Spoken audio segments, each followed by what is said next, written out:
A love letter. It must by now seem so apparent that the mailman and I are growing to be quite a breed of bosom buddies.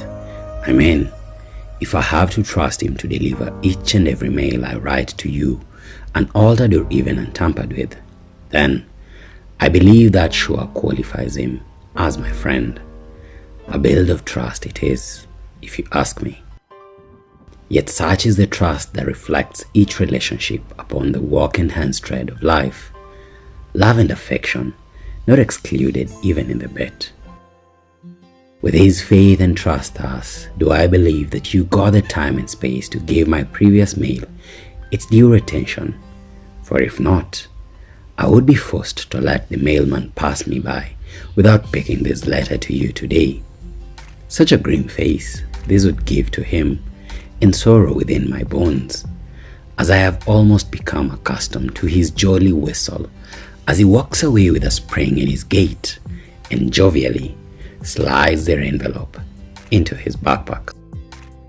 Yet, the imagination of your warm smile and blush upon your soft cheeks whilst receiving these letters assures me that you can never let a single one pass by without you reading through it. If, however, I am wrong, for my love for you, so deeply rooted, devoid of questions or even reason, as foolish as we initially established my preference for it to be, then, my dear beloved, I, in my peril, would have established all reason for the growing depth and distance between us. But still, I remain a lover, devoid of questions or even logic, and with this do I opt to continually send you these little letters of warmth and gratitude. Before I begin, hence, as I see time quickly play the better of me, as even the mailman seems a bit late again, allow me to start with blessed days and pleasant nights.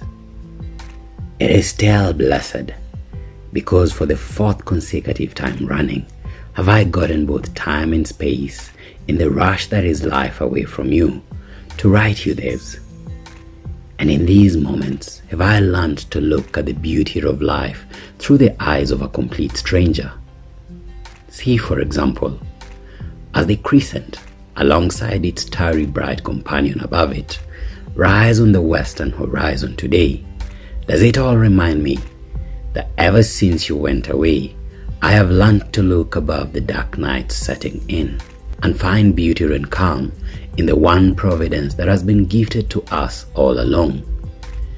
And with it have I learned that you and I may not have much time to be around, but this is reason enough to leave behind memories that spin joy and warmth in their wake. Just like this beautiful crescent moon and planet star above it, depict for years rolling to now. As I hence stand by this kitchen window, are my thoughts lost in the silhouette of your beauty, of the memories you left behind, ignoring all their unpleasant moments and focusing only on their eccentric ones alone. As your silhouette thus drifts my thoughts beyond this green leafy avocado tree and onto the crescent, now cutting through the feathery clouds above, does it all dawn upon me.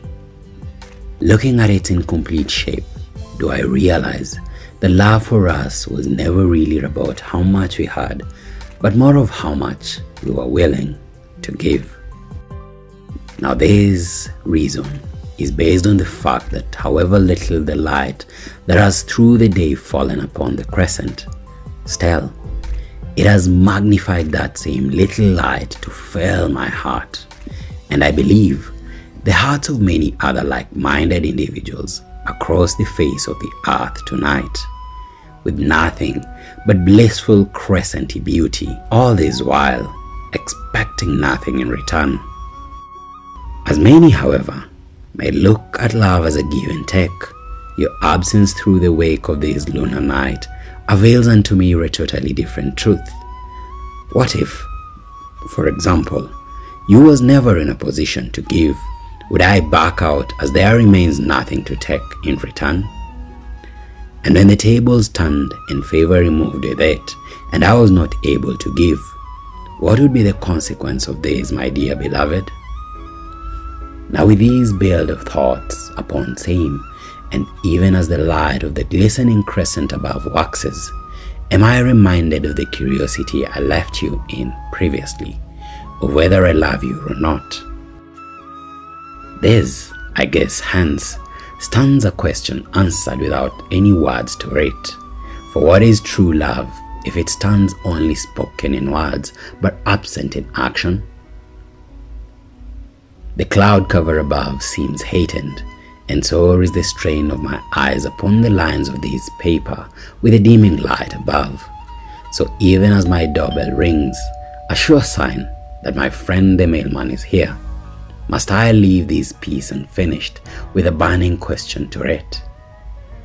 What would you do differently, my beloved, if today was your last day?